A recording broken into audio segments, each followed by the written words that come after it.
question from a brother. I don't know if he's still around. Brother Al-Amin. He basically was asking, my question is on, I'll just read out what he sent me. He said, my question is on the scientific heritage in Islam. I have found this narrative in my Orientalist writing and seculars.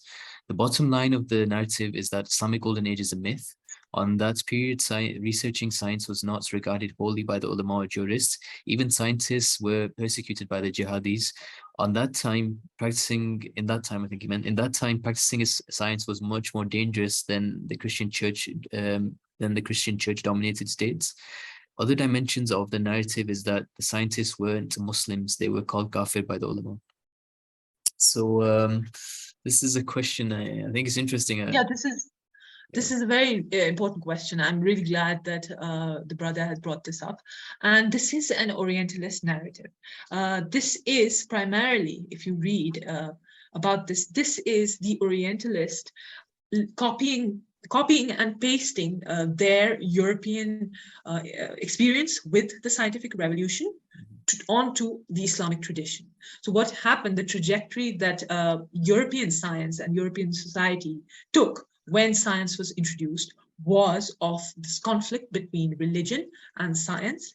And that's how, the scientists were persecuted. We know that Bruno was burnt on the stake. We know what happened to Copernicus, who didn't publish his major work until the year he died. Then we have Galileo, who was forced to, reject his teachings and reject his ideas on the heliocentric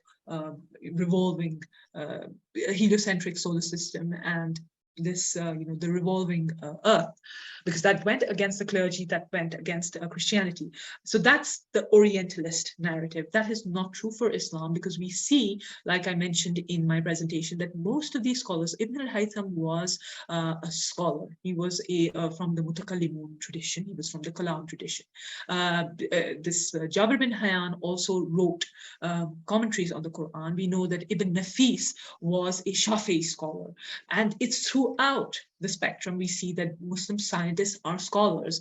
They weren't being persecuted. In fact, the same idea that Galileo brought was actually from the Muslim world, that the earth rotates on its axis, and there was no persecution to the scientists who believed in that.